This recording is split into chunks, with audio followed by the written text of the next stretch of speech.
नमस्कार, बहुत बहुत स्वागत है आर्य न्यूज में आपका। मैं हूं आपके साथ पल्लवी सिंह। मध्य बंगाल की खाड़ी से सटे दक्षिण पूर्व में चक्रवाती तूफान मोचा एक बहुत ही भीषण चक्रवाती तूफान में बदल गया है। आपको बता दें कि आईएमडी ने कहा है कि मोचा पिछले 6 घंटों के दौरान 9 किलोमीटर प्रति घंटे की गति के साथ उत्तर दिशा की ओर बढ़ रहा है। 12 मई को चक्रवात मोचा से पोर्ट ब्लेयर से लगभग 520 किलोमीटर पश्चिम उत्तर पश्चिम और पहुंच गया था ये तूफान। अब भारतीय मौसम विज्ञान विभाग ने एक बयान में कहा है कि साइक्लोन मोचा कॉक्स बाजार यानी बांग्लादेश से करीब 1010 किलोमीटर और दक्षिण पश्चिम में और सिटवे यानी म्यांमार से 930 किलोमीटर दक्षिण पश्चिम में पहुंच गया था। अब मौसम विभाग का यह कहना है कि इसके उत्तर पूर्व की ओर बढ़ने और तेज होने की संभावनाएं हैं। इसी के साथ ही 14 मई की दोपहर के आसपास कॉक्स बाजार बांग्लादेश और सिटवे के करीब कोक्याग्यू म्यांमार के बीच तट को पार करने की संभावना जताई जा रही है। आपको यह भी जानकारी दे दें कि यह 150 से लेकर 160 किलोमीटर प्रति घंटे की रफ्तार से चलने वाली हवाओं के साथ साथ एक बहुत ही गंभीर चक्रवाती तूफान है। इसमें हवा की रफ्तार 175 किलोमीटर प्रति घंटे तक हो सकती है।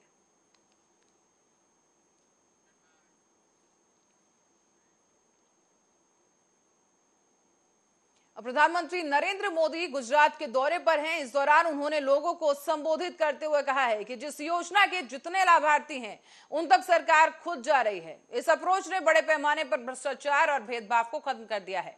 लाभार्थियों तक पहुंचाने के लिए हमारी सरकार न जाति देखती है और न ही धर्म, क्योंकि मैं सोचता हूं कि जहां कोई भेदभाव नहीं है वहीं सच्ची धर्मनिरपेक्षता है। जिस योजना के जितने लाभार्थी हैं उन तक सरकार खुद जा रही है। सरकार के इस अप्रोच ने बड़े पैमाने पर भ्रष्टाचार समाप्त किया है, भेदभाव समाप्त किया है। लाभार्थी तक पहुंचने के लिए हमारी सरकार न धर्म देखती है और न ही जाति देखती है। और जब आप किसी गांव में 50 लोगों को मिलना तय और 50 को मिल जाता है, किसी के पंथ का हो, किसी भी जाति का हो, उसकी पहचान न हो कुछ भी हो, लेकिन एक बार सबको मिलता है, मैं समझता हूं जहां कोई भेदभाव नहीं है।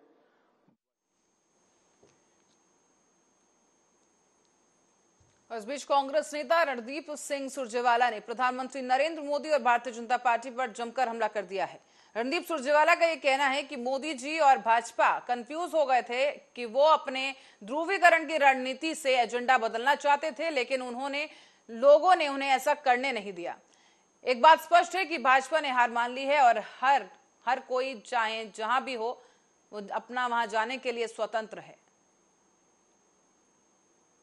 BJP was the one which was confused at times, and they wanted to change the agenda by their polarizing tactics. But Kannadigas, as also our Congress leadership, did not permit them to move away.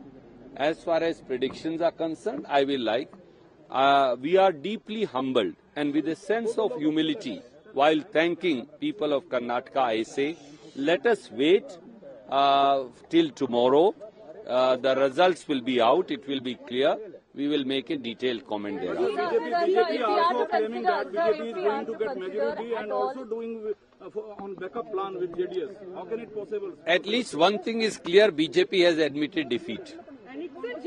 Once they have admitted defeat, then I think your predictions are correct.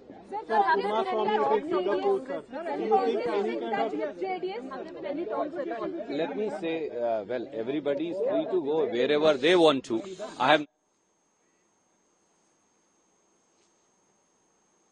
वहीं नगर निकाय चुनाव में मिर्जापुर नगर पालिका से आम आदमी party के अध्यक्ष पद के प्रत्याशी ने कल होने वाली मतगणना के दिन एमएलसी विनीत सिंह समेत सभी भाजपा विधायकों को घर में नजरबंद करने के लिए प्रशासन से मांग की है। आम आदमी पार्टी के प्रत्याशी सुनील पांडे ने कहा है कि मतगणना के दिन अगर भारतीय जनता पार्टी के विधायक मतगणना केंद्र पर रहेंगे तो मतगणना प्रभावित हो सकती है। इसके लिए पुलिस उन्हें घरों में नजरबंद कर दे। देखिए, सुरेश जी, कल नगर पालिका का चुनाव संपन्न हुआ है। जनता ने अपना मतदान दिया है। सुबह से ही सारी भीड़ जो है, जो नगर निकाय के लिए चुनाव करा रहे थे, और जिला प्रशासन जो है हमारे लोगों को डिस्टर्ब कर रही थी।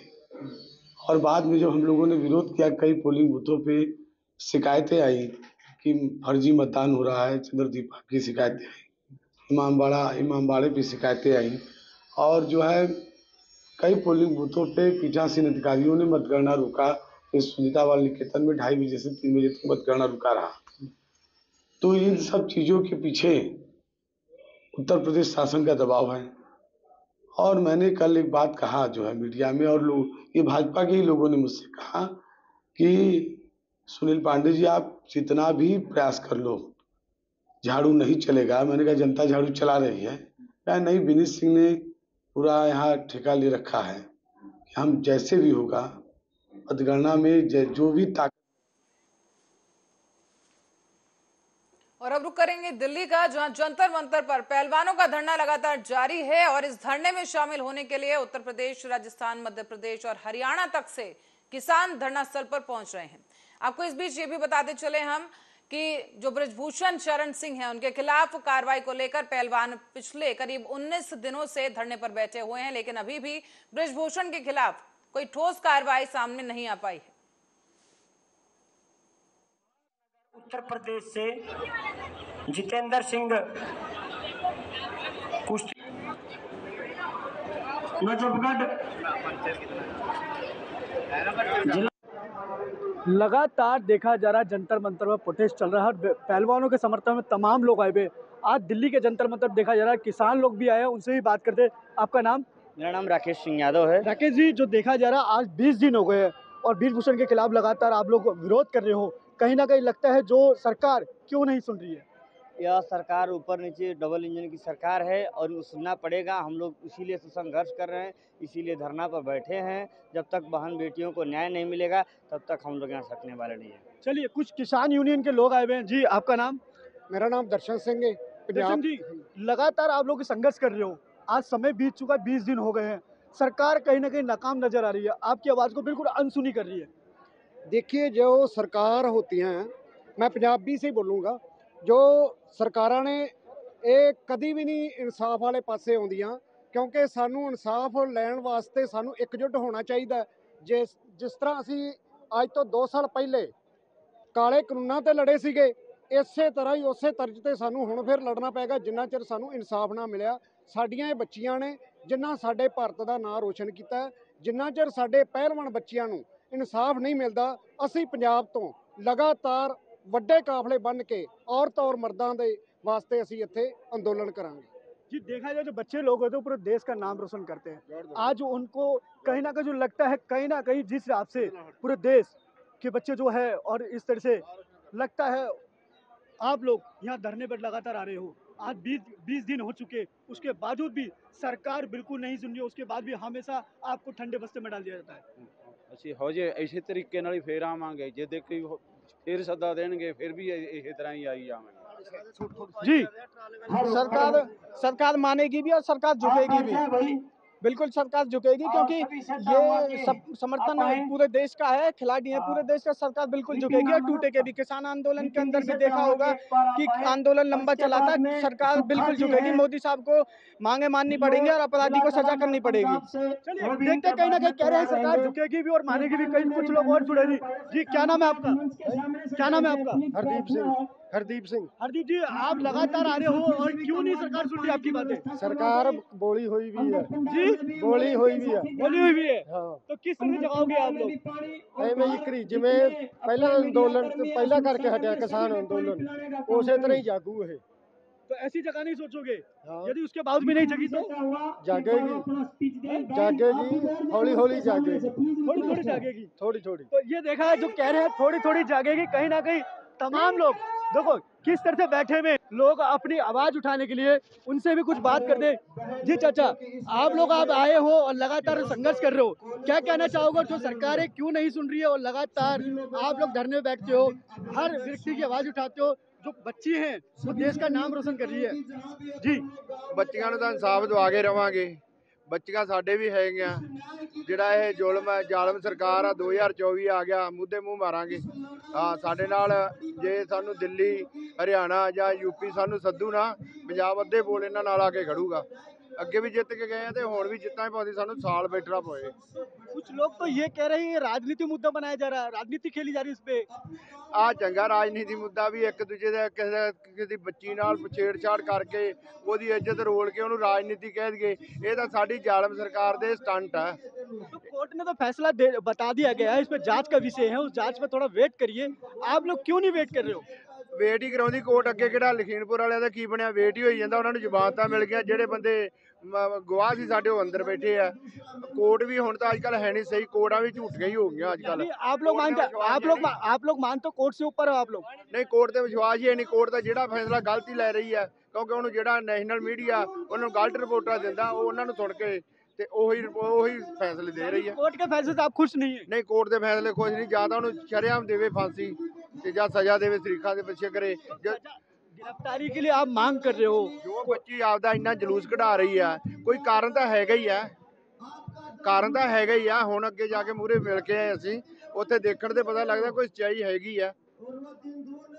ਹਾਂਜੀ, ਅਸੀਂ ਸਾਰੇ ਬੱਚੀ ਦੇ ਨਾਲ ਆ। ਜਿੰਨੇ ਕਰ ਇਨਸਾਫ ਨਹੀਂ ਮਿਲਦਾ ਉਹਨੇ ਕਰ ਮਿਲ ਕੇ ਪੰਜਾਬ ਤਾਂ ਇਹਨਾਂ ਦੇ ਨਾਲ ਆ ਕੇ ਖੜੂਗਾ ਹੀ खड़ूगा। चलिए, कुछ लोग और भी जुड़े हुए हैं और देखो हमारे साथ लगातार जुड़ रहे हैं लोग, सीधे उनसे बात करते हैं। जी, आप लोग लगातार जो संघर्ष करते हो, सरकारें क्यों नहीं सुन रही और देखो तमाम महिला आप लोगों के साथ में, जी क्या कहना चाहेंगे? वीरभूषण की गिरफ्तारी क्यों नहीं हो रही है? इसलिए नहीं हो रही है, जो भारतीय जनता पार्टी की सरकार है, अमित शाह मोदी डरे हुए हैं, क्योंकि इनका उद्देश्य जनता को न्याय देना नहीं है। इनका उद्देश्य है सत्ता में बने रहना। और ब्रजभूषण सर ने धमकी दे दी है भारतीय जनता पार्टी को कि अगर तुमने मेरी गिरफ्तारी कराई तो मैं तुम्हें अयोध्या हरा दूंगा, बस्ती, गोंडा, कासगंज, इन जिलों में मेरा प्रभाव है, यहाँ से हरा दूंगा। तो अपने हार के डर के कारण इन बहन बेटियों को न्याय नहीं मिल पा रहा है और ये बहुत दुखद है देश के अंदर कि वो अपने आदमी को बचा रहे हैं, जबकि भारत का कानून, भारत का संविधान, IPC ये बोलती है कि जिसके ऊपर भी पोस्को एक्ट में मुकदमा दर्ज होता है उसको तत्काल गिरफ्तार करा जाए और उसको फास्ट ट्रैक कोर्ट में उसका मुकदमा चला जाए। तो ये अपने आदमी को बचाने के लिए उन्होंने कानून को भी जो है इग्नोर कर दिया। चलिए, कुछ महिला हमारे से जुड़ी। आपका नाम? सुनीता चौधरी। सुनीता जी, एक जो महिला के साथ जो जोर शोषण हुआ है और लगातार आप संघर्ष करो ब्रजभूषण की गिरफ्तारी के लिए, क्या लगता है सरकार क्यों नहीं सुन रही हो, क्यों नाकाम नजर आ रही है? और लगातार यहाँ देखा जाए तो अत्याचार जिस तरह से हो रहा है, किस तरह से आप लोग देखते हो? देखिए सर, ऐसा है जो बहन बेटियों के साथ में ऐसा हुआ है, पहले जब धरना हुआ था हाईवे पर तो वो ही दोबारा होगा। शायद तभी इनको लगेगा कि हाँ कुछ करना चाहिए, वरना तो अभी तक कोई सुनवाई नहीं हो रही। अब तक तो हो जाना चाहिए था। क्या उनके घर में माँ बहन नहीं है, बहन बेटी नहीं है? बताइए। कुछ लोग तो कह रहे हैं ब्रजभूषण के साथ ब्रजभूषण ने ऐसा कुछ करे ही नहीं है, कुछ वहीं के अखाड़े के लोग बयान दे रहे हैं। देखिए सर, कोई ना कोई पुख्ता सबूत उनके पास है, तभी ऐसे बैठा है। कोई अपनी इज्जत ऐसे सड़क पर निछावर नहीं करेगा या सड़क में लेके नहीं बैठेगा किसी बात को। कुछ ना कुछ पुख्ता सबूत तो है उनके पास, तभी वो यहाँ बैठी है और इसीलिए हम भी सपोर्ट करने आए हैं। चलिए, आप क्या भैया, इतने गंभीर आरोप ऐसे नहीं लगाए जाते, इसमें बहुत लंबी कड़ी है और जिस दिन इस अरेस्टिंग होगी तो उस दिन और चेहरे बाहर आएंगे निकल के जो पीड़ित है। ऐसी बात नहीं है। हाँ, और भी सिस्टम के अंदर जितनी कमियां हैं, डर इसी ही बात का है, नहीं तो ब्रजभूषण को कभी का अंदर चला जाता।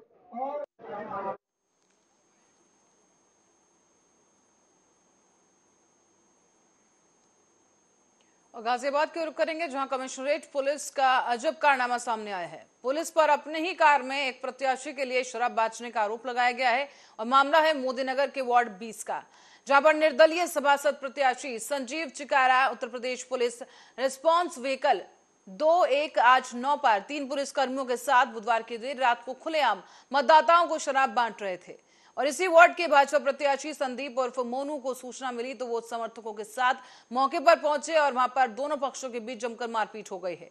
पुलिसकर्मियों को भी इस दौरान पीटा गया है और इस मामले में केस दर्ज कर मोदीनगर थाना पुलिस ने संजीव चिकारा के साथ आरोपित सिपाही गौरव, अजयवीर और अरविंद के खिलाफ आदर्श आचार संहिता का उल्लंघन करने, आबकारी अधिनियम समेत कई गंभीर धाराओं में मुकदमा दर्ज कर लिया है। साथ ही आपको ये बता दें कि इस दौरान अन्य 11 लोगों को भी गिरफ्तार कर लिया गया है। अब बढ़ते हैं अगली खबर की ओर। खबर है समराला से, समराला में जहां राजकीय कन्या वरिष्ठ माध्यमिक विद्यालय में स्वास्थ्य विभाग की टीमों के द्वारा टेटनिस का टीका लगाया जा रहा था, लेकिन इसी दौरान 12 छात्राओं की हालत बिगड़ गई है और आज 10 और छात्राओं की तबीयत बिगड़ने की जानकारी सामने आई है, जिसके बाद उन्हें अस्पताल में भर्ती कराया गया है। मिली जानकारी के अनुसार आज सुबह जब छात्राएं स्कूल पहुंची तो उनमें से 10 और जिन्हें कल टीका लगाया गया था उनकी तबीयत बिगड़ गई है।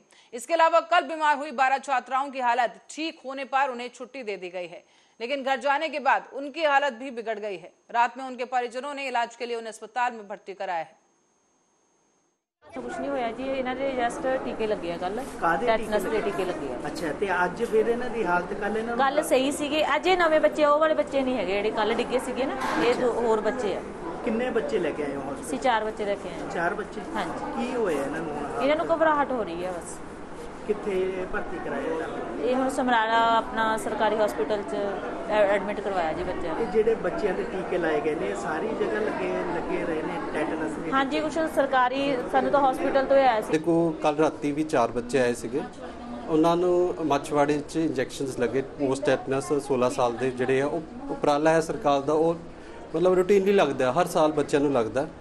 ਤੇ ਅੱਜ ਵੀ ਮੇਰੇ ਕੋਲ 4 ਬੱਚੇ ਹੋਰ ਆਏ ਆ, ਉਹਨਾਂ ਦੀ ਜਿਹੜੀ ਸਿੰਪਟਮਸ ਹੈ, ਪੇਟ ਦਰਦ ਹੋ ਰਿਹਾ ਤੇ ਸਿਰ ਦਰਦ ਹੋ ਰਿਹਾ। ਦੇਖੋ ਜੀ, ਇਹ ਕੰਪਲਿਕੇਸ਼ਨਸ ਉਦੋਂ ਆਉਂਦੀਆਂ ਬੱਚੇ ਨੂੰ ਜਦੋਂ ਇੰਜੈਕਸ਼ਨ ਖਾਲੀ ਪੇਟ ਲੱਗਦੇ ਆ ਜਾਂ ਇਮਿਊਨਿਟੀ ਘੱਟ ਹੁੰਦੀ ਹੈ ਜਾਂ ਉਹਨਾਂ ਬੱਚਿਆਂ 'ਚ ਵਿਟਾਮਿਨ ਦੀ ਕਮੀ ਹੁੰਦੀ ਹੈ। ਠੀਕ ਹੈ, ਜੇ 200 ਜਿਹੜੇ ਸਾਡੇ ਟੀਡੀ ਦਾ ਇੰਜੈਕਸ਼ਨ ਲੱਗਿਆ ਹੈ ਨਾਰਮਲੀ ਐਵਰੀ ਮਤਲਬ ਹਰ ਬੁੱਧਵਾਰ ਤੇ ਹਰ ਸੈਟਰਡੇ ਨੂੰ ਨਾਰਮਲੀ ਆਲਸੋ ਪ੍ਰੈਗਨੈਂਟ ਔਮਨ ਨੂੰ ਵੀ ਲਗਾਇਆ ਜਾਂਦਾ ਹੈ ਤੇ ਜਿਹਦਾ ਵੀ ਡਿਊ ਹੈ ਉਹਨੂੰ ਆਪਾਂ ਲਗਾਉਂਦੇ ਆ 10 ਸਾਲ ਦੇ ਬੱਚਿਆਂ ਨੂੰ, 16 ਸਾਲ ਦੇ ਬੱਚਿਆਂ ਨੂੰ ਤੇ ਪ੍ਰੈਗਨੈਂਟ ਲੇਡੀਜ਼ ਨੂੰ। ਠੀਕ ਹੈ, ਬੇਸਿਕਲੀ ਜਿਹੜੇ ਮਾਈਨਰ ਰਿਐਕਸ਼ਨਸ ਹੁੰਦੇ ਆ ਕਿ ਜਿਹੜੀ ਆਪਣੀ ਲੋਕਲ ਇੰਜੈਕਸ਼ਨ ਸਾਈਟਸ ਹੈ, that is a very common thing ਕਿ ਆਪਾਂ ਨੂੰ ਟੀਕਾ ਲੱਗੇਗਾ, ਸੂਈ ਲੱਗੇਗੀ, ਹਲਕੀ ਫੁਲਕੀ ਦਰਦ ਉੱਤੇ ਰਹਿੰਦੀ ਹੈ। ਬਟ ਕੁਝ ਰੀਜ਼ਨਸ ਜੋ ਰਿਵਿਊ ਹੱਲੇ ਤੱਕ ਕੀਤਾ ਸੀ ਮੇਜਰ ਸਾਡਾ, ਅਸੀਂ ਪੂਰਾ ਇਹਨਾਂ ਦਾ डिटेल्ड रिव्यू करांगे। साडी एक रायबरेली में प्राथमिक विद्यालय की एक बच्ची समेत 4 छात्र एसिड से झुलस गए हैं। बच्चों में 2 की हालत गंभीर बनी हुई है, जबकि छात्रों को जिला अस्पताल में भर्ती करा दिया गया है। ये पूरा ही मामला एरिया थाना का बताया जा रहा है, थाना इलाके में, जहां पर हरदासपुर प्राथमिक विद्यालय में ये घटना हुई। स्कूल की छुट्टी होने पर सभी बच्चे एक साथ घर जाने के लिए निकले थे और उसी दौरान स्कूल के आगे मुख्य मार्ग पर स्थित सुनार की एक दुकान के सामने 4 बच्चे दुकान से फेंके गए ज्वलनशील द्रव पदार्थ की चपेट में आ गए हैं। बच्चों के शरीर पर ज्वलनशील पदार्थ की वजह से काफी जलन हुई है, जिसके बाद बच्चे झटपटाने लगे और बच्चों को आनन फानन में अस्पताल में भर्ती करा दिया गया है और इस दौरान 2 बच्चों की हालत गंभीर बनी हुई है। बताया भी जा रहा है कि आभूषण साफ करने के लिए ग्लास में रखे गए एसिड को पानी समझकर सुनार ने 4 साल के इस बच्चे पर फेंक दिया था, जिसकी चपेट में आए सभी मासूम झुलस गए हैं। फिलहाल पुलिस मामले की जांच कर रही है। हरदासपुर से 4 बच्चे लाए गए हैं, जिनके उनके फादर मम्मी के द्वारा लाया गया था। चारों बच्चों को एग्जामिन करने पर यही पता चला कि 2 बच्चे, एक हुसैन है, एक रहमान है जो 8 साल 5 साल का है, एक बच्चा है आरिफ जो 10 साल का है, एक तबस्सुम है जो 10 साल की बच्ची है। इन चारों बच्चों को केमिकल अटैक हुआ है, उनके फादर द्वारा पता चला। एग्जामिन करने के बाद से रहमान और हुसैन जो सीरियस थे उनको एडमिट कर दिया गया, बाकी सर्जन साहब देखे उसको रेफ़र भी कर दिए। बाकी जो 2 बच्चे हैं, एक है आरिफ, एक है तबस्सुम, जिनको सुपरफिशियल बर्न है, केमिकल बर्न है, लेकिन ये खतरे से बाहर है, फिर भी दोनों को एडमिट करके इनका इलाज चालू है। जैसा अभी तक जो प्रथम दृष्टया जांच में चीज़ें आई हैं, ये 4 प्राथमिक विद्यालय हरदासपुर के छात्र थे जो विद्यालय से वापस आ रहे थे। वापस आते समय उनके ऊपर एक केमिकल गिर गया। इस विषय में ये ज्ञात हुआ कि हरदासपुर में एक शंकर ज्वेलर्स नाम की दुकान है, जहाँ पर आभूषण साफ करने वाला केमिकल रखा हुआ था और एक्सीडेंटली एक 5 साल के बच्चे ने वो केमिकल एकदम रोड की तरफ फेंका और ये बच्चे गुजर रहे थे, उनके ऊपर ये केमिकल गिर गया। पूरे प्रकरण की जांच कराई जा रही है। बच्चे फिलहाल यहाँ उपचाराधीन हैं, उनका उपचार चल रहा है। जैसा आगे जांच में आएगा उसके अनुसार कार्रवाई की जाएगी। रायबरेली में एक मासूम बच्चों के ऊपर एसिड अटैक हुआ है, जिसमें एक लड़की सहित 3 मासूम बच्चे झुलस गए हैं, जो प्राथमिक विद्यालय के पढ़ने वाले छात्र हैं और छुट्टी होने के बाद अपने घर जा रहे थे। इसी सर्राफे की दुकान में, ये शंकर ज्वेलर्स के नाम पे दुकान है जो है, यहाँ इसी के रोड से बच्चे पार कर रहे थे और दुकान के अंदर से उनके ऊपर जो है वो एसिड फेंका गया, जो उन बच्चों पर पड़ गया। हालांकि मौके पर जो है 2 बच्चों की हालत गंभीर है जिनको लखनऊ ट्रामा सेंटर के लिए रेफर किया गया है। वहीं 2 बच्चों की स्थिति सामान्य बताई जा रही है। इस समय मौके घटनास्थल पर मौजूद है। आप देख सकते हैं यहाँ पर, ये देखिए यहाँ पर फॉरेंसिक की टीम आ चुकी है जो बारीकी से जो है पूरे घटनाक्रम की जांच पड़ताल कर रही है। यहाँ पर पुलिस भी मौजूद है और इस पूरी दुकान को जो है वो एक तरह से जो है प्रतिबंधित कर दिया गया है, इसके अंदर कोई न जाए। और फॉरेंसिक की टीम लगातार जो है बारीकी से जांच कर रही है। चूँकि एसिड अटैक एक इतना बड़ा मामला होता है जिसके ऊपर पूरी तरह सरकार भी प्रतिबंध लगा चुकी है। अब ये आगे जांच का विषय है कि इसमें क्या निकल के आता है। फिलहाल इस एसिड अटैक में 2 बच्चों की हालत गंभीर बताई जा रही है, उनको लखनऊ के लिए रेफर किया गया है। कैमरा पर्सन विपिन के साथ ओम शंकर शुक्ला, आर्या न्यूज, रायबरेली। और आगरा के मलपुरा से खबर है जहां पर ड्रॉपिंग जोन में गुरुवार की रात को पैरा जंपिंग के दौरान बड़ा हादसा हो गया है।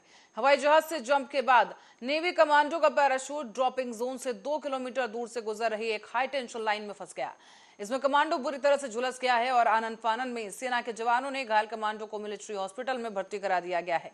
देर रात को इलाज के दौरान इस कमांडो की मौत हो गई है। जम्मू कश्मीर के रहने वाले नेवी में कमांडो अंकुर शर्मा पैराशूट जंप की ट्रेनिंग के लिए पिछले दिनों ही आगरा में स्थित एयरफोर्स स्टेशन पर पहुंचे थे और गुरुवार की रात की घटना है जब अंधेरे में जंप की ट्रेनिंग में शामिल हुए थे वो। और उसके बाद एयरफोर्स स्टेशन से हवाई जहाज में सवार होने के बाद उन्हें मलपुरा ड्रॉपिंग जोन के ऊपर छलांग लगाई थी।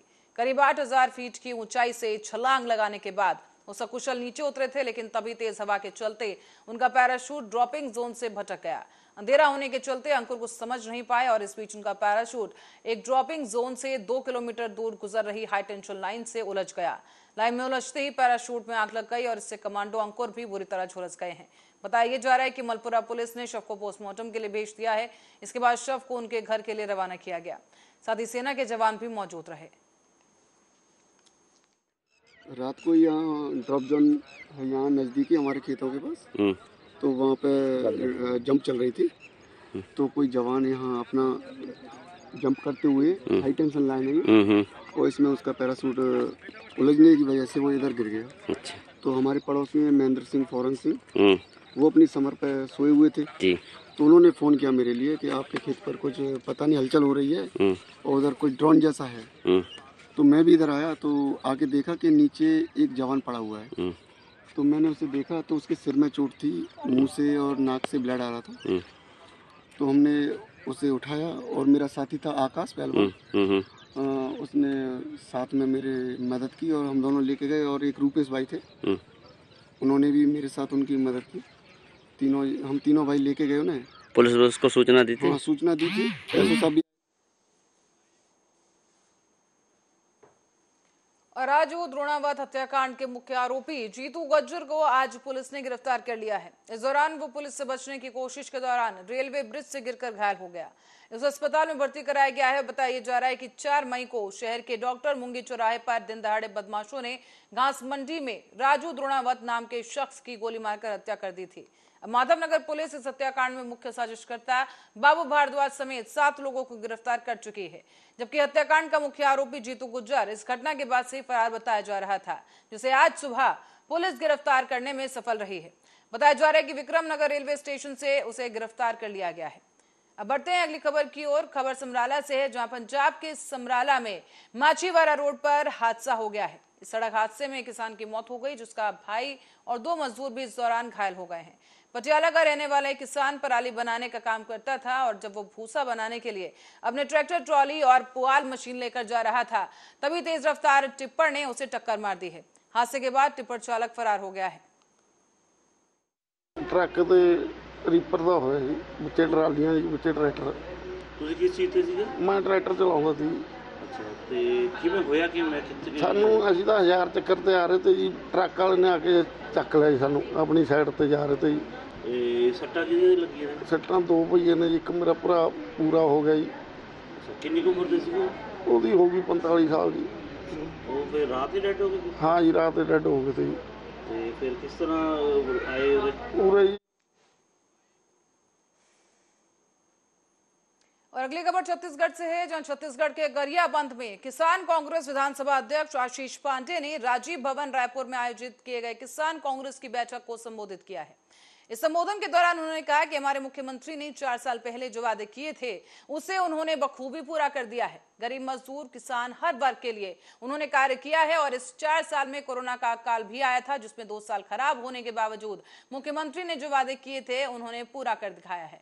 किसानों का कर्जा माफ किया और किसानों की आर्थिक स्थिति को मजबूत करने का काम भी किया गया है। साथ ही साथ उन्होंने ये भी कहा कि धान 15 क्विंटल से बढ़ाकर अब 20 क्विंटल प्रति एकड़ खरीदी करने को जो कदम उठाया गया है वो किसानों के लिए हितकारी साबित होगा। गाँव जा रहा हूँ, किसानों में लगी है, किसान सारे गाँव और वो उस बात। और इस खबर के साथ ही बुलेटिन में फिलहाल के लिए इतना ही। देश दुनिया से जुड़ी तमाम खबरों के लिए बने रहे हमारे साथ, देखते रहे आर्या न्यूज।